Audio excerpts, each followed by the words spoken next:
Tashidele kukamsang आज फेरि हामी पाउ हुङ्ग्री गुम्बामा छौँ र पाउ हुङ्ग्री गुम्बादेखि हामी माथि नेममा फेरि जान लागेको छौँ र पाउ हुङ्ग्रीको खास चक्षण एकदम इम्पोर्टेन्ट अथवा महत्त्वपूर्ण नेमा हामी जान लागेका छौँ र यो नै चाहिँ यो माथिको डाँडादेखि पछाडि रहेको छ डाँडामा रहेको छ र त्यही कारणले हामी गुम्बाको दर्शन गर्दै हामी उभो जान लागेको छौँ र हाम्रो ग्रुपहरू पनि छ र यो पाउ हुङ्ग्री चाहिँ एकदम राम्रो ठाउँमा रहेको छ चारैपट्टि हिमालले घेरिएको डाँडा काँडाले घेरिएको एकदमै राम्रो ठाउँमा रहेको छ र हजुरहरू पनि यहाँ आइराखेर दर्शन गर्न सक्नुहुन्छ र यहाँनिर मायल होमस्टे पनि यो गुम्बाको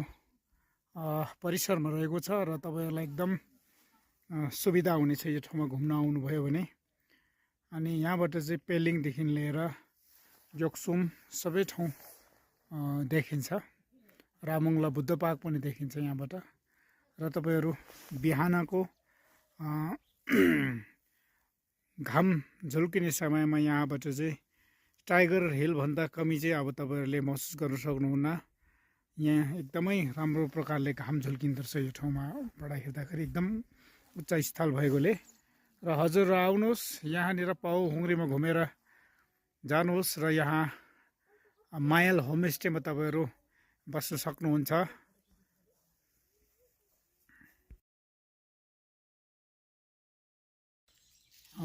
चाहिँ हामी पाउ हुङ्ग्रीको नजिक पुगेको छौँ र यो जङ्गलको बाटो भएर जानुपर्ने भएको हुन्छ अनि हामीलाई आज गाइड गरेर लानुहुने उहाँ हुनुहुन्छ अनि हाम्रो आमाला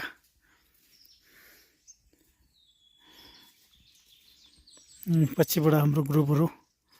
हामी 6-7 जनाको ग्रुप छौँ र यो चाहिँ हाम्रो उकाले हिँड्दाखेरि बिसाउने ठाउँ रहेको छ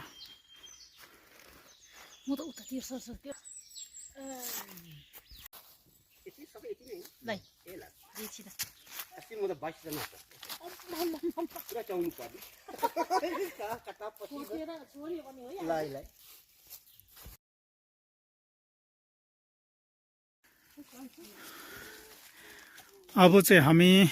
ग्याल्वा लाप्चिन छेम्बो उहाँको डुबखाङमा आएर पूजा गरिसके पश्चात हामी फर्किन लागिरहेको छौँ र यहाँ चाहिँ हजुरहरूलाई किन देखाउन चाह्यो भनेदेखिलाई महासिद्धि पुरुष जो ग्याल्वा लाप्चिन छेम्बो भनिराखेर हामी जान्दछौँ र उहाँको डुबखाङ अथवा उहाँको छामखाङ उहाँको गुफा चाहिँ यो पाउ हुङ्ग्री यो डाँडामा चाहिँ यसरी अवस्थित रहेको छ र हजुरहरू पनि समय पाउनु सक्नुभयो भने यो ठाउँमा आइराखेर हजुरहरूले प्रेयर गर्न सक्नुहुन्छ र तपाईँहरू आउनुहोस् यो ठाउँमा र तपाईँहरूले पुण्य सम्भार गर्नुहोस् यो ठाउँमा आएर चाहिँ र जस्तो पहिला रहेको छ यो डुखाङको अवस्था आजभन्दा धेरै अगाडि बनाइएको डुखाङ हो यो अनि छमखाङ हो अनि यो छमखाङ चाहिँ सबै अब पुरानो भइसकेको छ र हजुरहरू यहाँ आइराखेर दर्शन गर्न सक्नुहुन्छ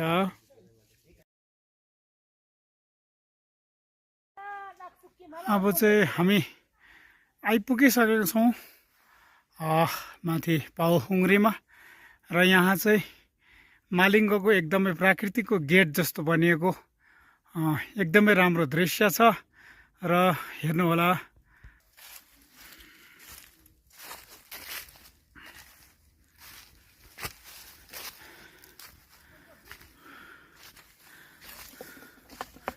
हेर्नुहोस् यति राम्रो सौन्दर्यता छ यहाँनिर यसरी मालिङ्गोले बनिएको गेट जस्तै मजाले बनिएको ठाउँहरू छ हेरिहाल्नुहोस् यो र अब हामी चाहिँ रिग्जेन घोदेमको चाछेनने चाहिँ हामी पुग्न आँटेका छौँ पाउहुङ्ग्रीमा र यहाँनिर दुईवटा गुम्बा रहेको छ भने झ्याला लाप्चेन सेम्बोको एउटा ढुकाङ र यतापट्टि रिब्जिङ घुदेनको उहाँहरूको रिजिन घुदेनको ढुकाङ छ भन्ने कुराहरू सुनेको छौँ र के कस्तो छ यहाँको दृश्यहरू हामी दर्शन गरेर फर्किनेछौँ र साथै गुरुपद्म सम्भावको आशीर्वाद हामी लिनेछौँ यहाँबाट। यो बाटो चाहिँ अहिले हामी ढुकाङभित्र जाँदैछौँ। रिजिनको दिन उहाँको ढुकाङभित्र हामी जाँदैछौँ। यहाँ गुम्बा रहेको स्थित छ यहाँनिर र अहिले यहाँनिर लामा पनि एकजना ढुकाङ बस्नुभएको 9.5 वर्ष करिबन भयो अरे यहाँनिर हुनुहुँदो रहेछ, उहाँ गेलो हुनुहुँदो रहेछ र हामी यो जुन चाहिँ यहाँको गुम्बा खोल्न जाँदैछौँ। भर्खरै हामीले केरला सिन्चेमको ढुकाङ जग्गा गरेर तब दर्शन गरायौँ र हामी अहिले यता अर्को तीर्थपट्टि हामी जाँदैछौँ। ल यो चाहिँ यो पाउहुङ्ग्रीमा रहेको हिमालमा रहेको अथवा यो पहाडको माथि टुप्पीमा रहेको भनौँ यो चाहिँ जाङसुक छेतेन भनेर बहुत पहिला महासिद्धि पुरुषहरू उहाँहरूले बनाउनु भएको निर्माण गर्नुभएको जाङसुक छेतेन भनेर चाहिँ यो भन्दछ र जाङसुक छेतेन भन्नु मतलब चाहिँ के हो भनेदेखिलाई बुद्धिचित्त छेतेन भनेको यो र हजुरहरूले दर्शन गर्नु सक्नुहुन्छ जाङसुक छेतेन।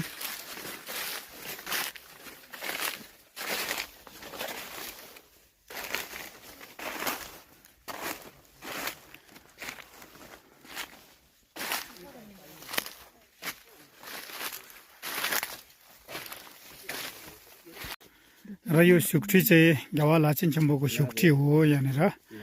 र यो सुक्टीमा उहाँ आसन गर्नु भएर चाहिँ अनि यो जाङसुक छेतेन यो बुद्धिचित्त प्रतिमाको चाहिँ उहाँले प्राण प्रतिष्ठान अथवा यसको राप्ने गर्नुभएको भन्ने यहाँ हामीले स्टोरीमा पाएको छौँ।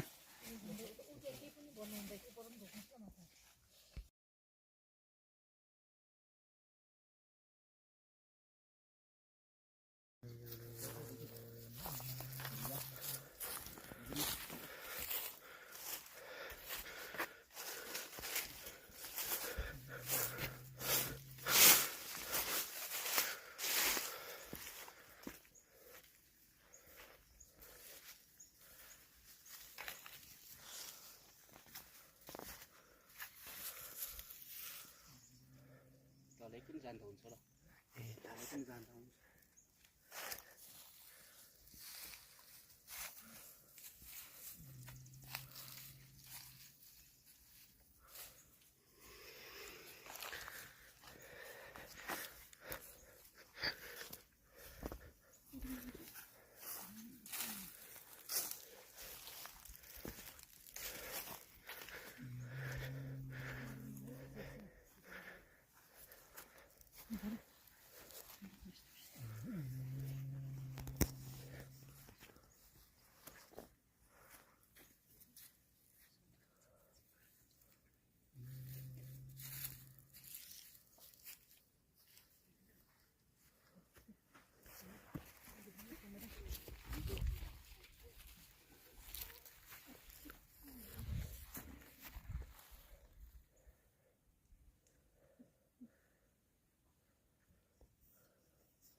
보시라.